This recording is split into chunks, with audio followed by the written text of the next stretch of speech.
Recently मैं कैल Newport की book पढ़ रहा था, how to become a straight A student और how to win at college, और उसमें मैं एक रेवोल्यूशनरी स्टडी टिप ढूंढ रहा था ताकि वो आपको एग्जाम टाइप में हेल्प कर सके। तो फाइनली मुझे 3 स्टडी टिप्स मिली जो हम इस वीडियो में डिस्कस करेंगे। कैल न्यूपोर्ट बोलते हैं कि अगर ये 3 स्ट्रैटेजीज कोई स्टूडेंट अच्छे से फॉलो नहीं कर रहा है तो उसके लिए बाकी सारी स्ट्रैटेजीज यूजलेस है। लेकिन इससे पहले मैं आपको वो 3 स्टडी मेथड्स बताऊं, मैं आपके साथ एक स्टोरी डिस्कस करना चाहता हूँ। रिसेंटली मैं टोनी रॉबिन्स की एक वीडियो देख रहा था जिसमें वो बताते हैं कि एक बार वो अपने बच्चों के साथ गोल्फ सीखने गए। जैसे ही उन्होंने बॉल को हिट किया तो वो सामने वाले लेक में जाकर गिर गई। उन्होंने फिर से बॉल को हिट किया और वो दोबारा से लेक में जाकर गिर गई। उनके साथ अगली 5-6 बार ऐसा ही हुआ। वो बॉल को हिट करते और वो फिर दोबारा से लेक में जाके गिर जाती। उन्होंने अपने इंस्ट्रक्टर को बुलाया और कहा कि ये तो बहुत ही डिफिकल्ट गेम है, मुझे तो इस गेम में एवरेज बनने में भी सालों लग जाएंगे। इस पर उनका इंस्ट्रक्टर हंसने लगा और उन्होंने कहा, नहीं, तुम सिर्फ 1 मिलीमीटर या 2 मिलीमीटर दूर हो एक बेस्ट प्लेयर बनने से। इस पर टोनी रॉबिन्स हैरान हो गए और उन्होंने कहा, आप ये क्या बोल रहे हो? ये गोल्फ बॉल हर बार अपने गोल से कम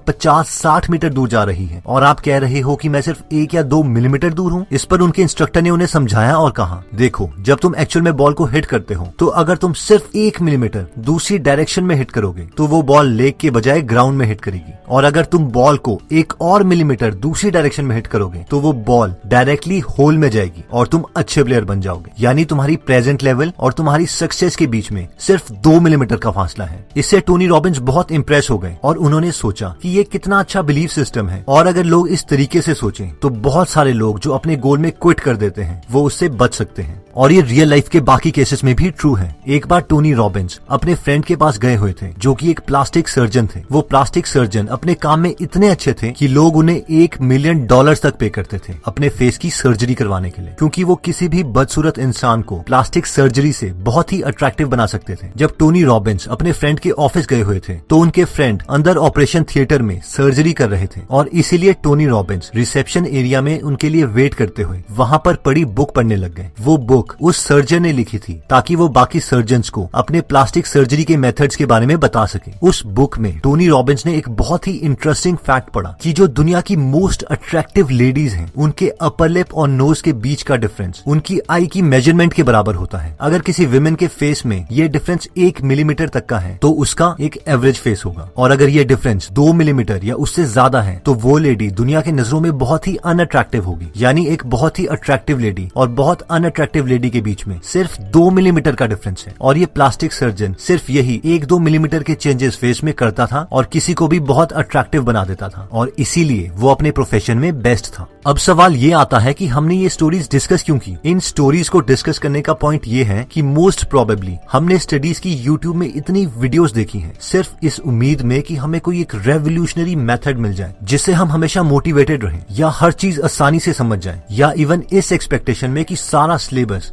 हम एक आवर में ही खत्म कर दें। और टू बी ऑनेस्ट, ऐसा कोई मेथड एग्जिस्ट ही नहीं करता। हमारे फेलियर्स और सक्सेस के बीच में बहुत ही छोटी हैबिट्स या मेथड्स का डिफरेंस होता है। कई बार हम इन मेथड्स को इतना सिंपल समझ लेते हैं या हम इन मेथड से इतने फैमिलियर हो जाते हैं कि हम ये रियलाइज ही नहीं करते कि हम इन मेथड्स को तो यूज कर ही नहीं रहे हैं, और बस एक नए रेवोल्यूशनरी मेथड की तलाश में रहते हैं, और इसीलिए हमें कोई चेंज भी नहीं आता। तो इस वीडियो में हम उन स्मॉल चेंजेस के बारे में डिस्कस करेंगे जो हम यूज कर सकते हैं अपनी स्टडीज की क्वालिटी को इम्प्रूव करने के लिए। हम ये 3 मेथड्स कैल न्यूपोर्ट की book how to become a straight A student के फर्स्ट पार्ट में से बताएंगे। और इन 3 स्टडी हैबिट्स में सबसे पहले टिप आती है, manage your time in 5 minutes a day. Cal Newport अपनी बुक में बोलते हैं कि जब तक हम सारी डेडलाइन, सारी असाइनमेंट, सारे टास्क, सारे गोल्स अपने माइंड में रखेंगे, और तब तक हम रिलैक्स नहीं कर सकते जब तक हम उन थॉट से डील नहीं कर लेते। इसीलिए कैल बोलते हैं कि सुबह उठकर सिर्फ 5 मिनट लगाकर एक बार अपने उस दिन के सारे काम को एक जगह पर लिख लीजिए। रिसर्च के अकॉर्डिंग जब तक हम अपने थॉट्स को डील नहीं कर लेते हैं तो वो थॉट हमें डिस्टर्ब करते रहेंगे। इसलिए जब हम किसी चीज को पेपर में लिख देते हैं तो हमारा ब्रेन एनर्जेटिक और बहुत ज्यादा रिलैक्स हो जाता है। साथ ही में हम अपनी प्रायोरिटीज सेट कर सकते हैं कि हमें सबसे पहले कौन से सब्जेक्ट के, कौन से चैप्टर के, कौन से आर्टिकल पढ़ने हैं, और फिर उसी चैप्टर के आर्टिकल से हमें स्टार्ट करना है जो टॉप प्रायोरिटी पर है, क्योंकि ये सीक्वेंस ही हमें एक फेलियर या सक्सेसफुल स्टूडेंट बना सकता है।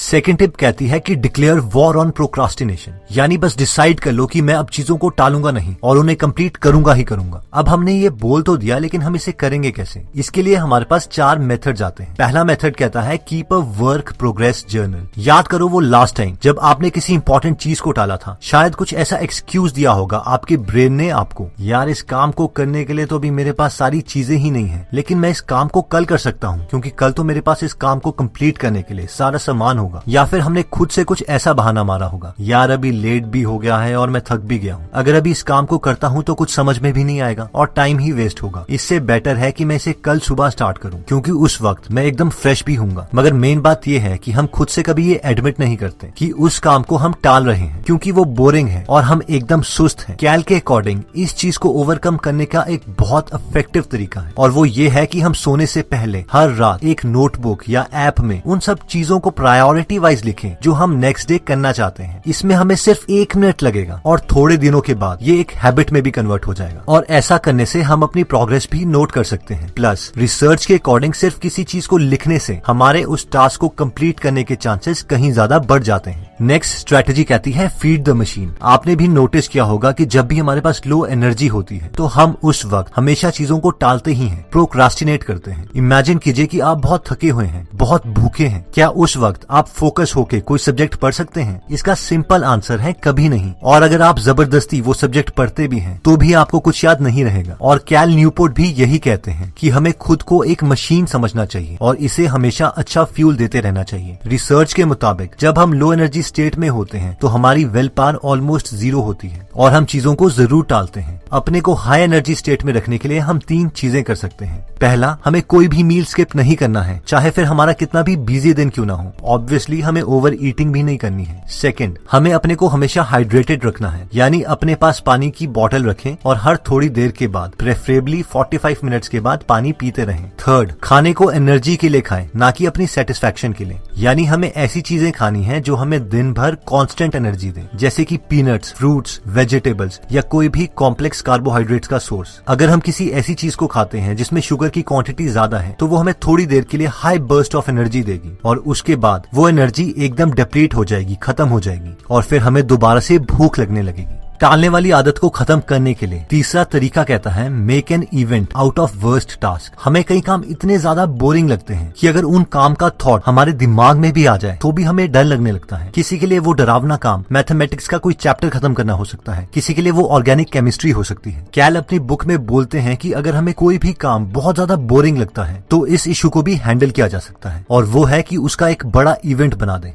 इवेंट बना दें? जी हाँ, मान लीजिए कि आपको कोई सब्जेक्ट पढ़ना पसंद नहीं है तो उसे पढ़ने के लिए हम कोई लाइब्रेरी ढूंढ सकते हैं जो हमारे घर से बहुत ज्यादा दूर है, या फिर कोई रेस्टोरेंट या इवन की कोई बुक स्टोर, ताकि अगर हम वहाँ पर एक बार पहुँच जाएं तो हम अपने घर में वापस जल्दी ना पहुँच सके। कैल बोलते हैं कि जब हम ऐसी जगह पर जाते हैं जो नई है और एकदम आइसोलेटेड है और साथ में हमारे घर से बहुत दूर है, तो ऐसी जगह पर हमारे पास उस सब्जेक्ट को पढ़ने के अलावा और कोई ऑप्शन ही नहीं रहता। और एक बार जब हम उस बोरिंग सब्जेक्ट को स्टार्ट कर देते हैं तो एक मोमेंटम बन जाता है जिससे उस सब्जेक्ट की वजह से हमारा सारा डर खत्म हो जाता है। नेक्स्ट टिप कहती है कि चूज योर हार्ड डेज। कैल बोलते हैं कि स्टूडेंट लाइफ में ऐसे दिन आते ही हैं जब हमारे पास बिल्कुल भी फ्री टाइम नहीं होता। हमें कुछ ऐसे काम भी करने पड़ते हैं जो हमें बोरिंग लगते हैं और जिन्हें हम बिल्कुल भी नहीं करना चाहते। और ऐसे केसेस में हमारे पास 2 ऑप्शंस हैं। पहला तो ये कि हम चीजों को टालते रहें जब तक कि एक्सट्रीम कंडीशन ना आ जाए और हमें ऐसे दिन जबरदस्ती गुजारने पड़े। दूसरा ऑप्शन है कि हम पहले से ही चूज कर लें कि हम इतनी मेहनत कौन से दिन करना चाहते हैं। मान लीजिए हम सैटरडे सिलेक्ट करते हैं तो हर सैटरडे हम अपने सेलफोन्स ऑफ करके पूरा दिन सिर्फ काम ही करेंगे। उस दिन हम अपने किसी भी फ्रेंड के साथ कोई कम्युनिकेशन नहीं करेंगे। तीसरी स्टडी स्ट्रैटेजी हमारे 3 मोस्ट इंपॉर्टेंट सवालों का जवाब देती है कि हम कब पढ़ें, कहाँ पढ़ें और कितनी देर तक पढ़ें। तो सबसे पहले आता है कब पढ़ें। कैल के अकॉर्डिंग सबसे बेस्ट टाइम पढ़ने का सुबह है, क्योंकि उस वक्त हम सो के उठते हैं और एकदम फ्रेश होते हैं और उस वक्त हमें कोई डिस्टर्ब भी नहीं करता। तो हमें अपना मेजॉरिटी काम